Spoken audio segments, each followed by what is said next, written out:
Hello students, welcome. आज एक paper में बहुत बड़ी न्यूज़ निकल के आ रही है, उसी को मैं बताने लेके आया हूँ आपके पास। तो ये न्यूज़ ये है कि कोरोना संक्रमण के कारण फंसा बीएड का नामांकन। और इसमें जो मैंने ये ब्लू कलर से डार्क करके रखा है, यहाँ पे मेन कंटेंट लिखा हुआ है।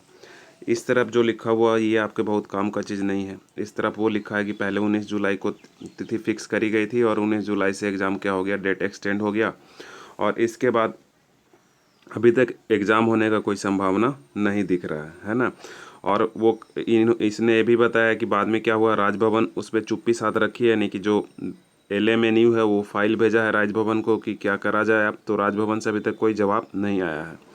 तो इसी के लेकर अब यहाँ पे क्या होगा, कैसे होगा, तो उसके लिए आज एक बड़ी खबर निकल के आ रही है। क्या कहा जा रहा है यहाँ पे, आप यहाँ से यहाँ तक है कि निकट भविष्य में CT-BEd का आयोजन नहीं हो सकेगा, यानी कि अभी कोई होने की एग्ज़ाम की संभावना नहीं है। ये बात आपको ध्यान रखनी है। कोरोना से यहाँ पे साफ लिखा हुआ है कि कोरोना संक्रमण से निकट भविष्य में निजात पाना कठिन है, इसलिए CET-BEd की परीक्षा भी नहीं हो सकती है।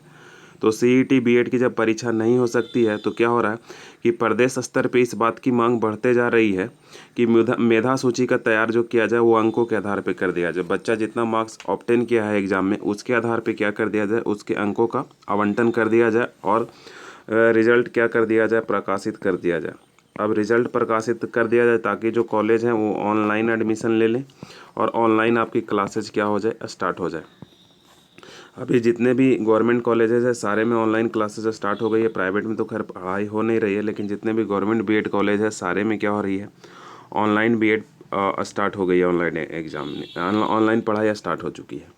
तो आइए अब हम लोग थोड़ा देख लेते हैं कि आखिर जब बीएड का जो होगा वो मार्क्स बेसिक्स पे बनेगा तो कैसे बनेगा। तो आपको कुछ नहीं करना है दोस्तों, आपको सिर्फ एवरेज निकालना है। इसमें बहुत बड़ा कोई ये कंसेप्ट और मैथमेटिक्स लगाने का ज़रूरत नहीं है। तो देखिए हम अभी बता देते हैं, और जो इस सब को जानते हैं तो वो वीडियो उनके लिए एंड हो चुका है ना। टाइम पास करने का ज़रूरत नहीं है। तो आपको क्या करना है, सबसे पहले इसमें मैट्रिक का जो प्रतिशत आया होगा परसेंटेज जोड़ना है ना। और मैट्रिक का परसेंटेज जोड़ने के बाद इसमें प्लस का सिंबल देना है। ठीक है दोस्तों, मैट्रिक का परसेंटेज जोड़ने के बाद फिर से हमको बीच में ये प्रतिशत यहाँ देने के बाद प्लस का सिंबल देना है। फिर जो जो इंटर आप पढ़े होंगे तो इंटर का परसेंटेज जोड़ने के बाद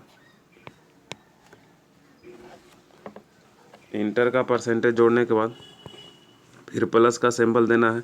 और जो आपके ग्रेजुएशन में परसेंटेज का जोड़ने के बाद और 3 से डिवाइड दे देना है। ये आपका पता चल जाएगा मेरिट।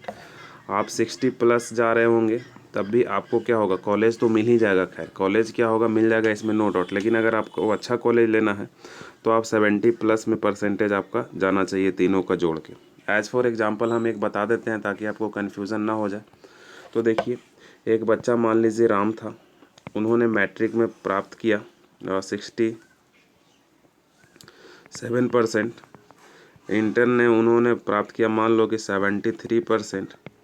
और वो ग्रेजुएशन में वो बच्चा 65% लेके आ गया, है ना। ग्रेजुएशन में वो बच्चा कितना परसेंट लेके आ गया, 65% लेके आ गया। तो आपको करना क्या है, कुछ नहीं करना है। 67 प्लस 73 प्लस 65/3, इससे बस आपको डिवाइड कर देना है। तो आप जोड़िएगा तो कितना हो जाएगा, 7 और 3 10 और 5 15 के 5 हो जाएगा, रिमाइंडर 1 रहेगा।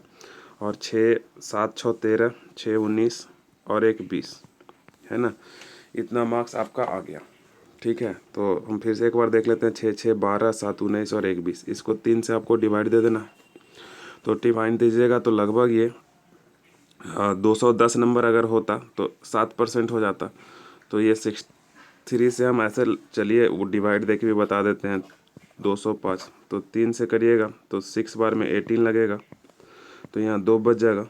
तो 8 बार में क्या लगेगा, 24। तो एक रिमाइंडर बच जाएगा, यानी कि लगभग जो आपका मार्क्स आ रहा है वो 68% के आसपास आ रहा है। आपका मार्क्स कितना परसेंट के आसपास आ रहा है दोस्तों, 68% के पास आ रहा है। तो ये बात आपको ध्यान रखनी है कि आपका मार्क्स 68% के आसपास आ रहा है, तो आपका ये बहुत ही अच्छा मार्क्स है। तो होप हम समझते हैं कि आपका ये जो सारा कंसेप्ट है वो क्लियर हो गया होगा। तो इस वीडियो में इतना ही। जैसे ही कोई नया अपडेट हमारे पास आएगा तो मैं वीडियो उस पर बना दूंगा। तब तक के लिए आप तैयारी में थोड़ा थोड़ा करते रहिए, लेकिन उसका चांस अब बहुत कम ही दिख रहा है। अब जो मैक्सिमम यहाँ पे होगा वो मार्क्स के बेसिस पे ही होने की संभावना है। तो आप ऐसा नहीं कि इसको तैयारी छोड़ दीजिए, जब तक कोई नोटिस कन्फर्मेशन नहीं आ जाता है तब तक आप तैयारी में लगे रहिए। आज के लिए इतना ही, तब तक के लिए धन्यवाद। Thank you.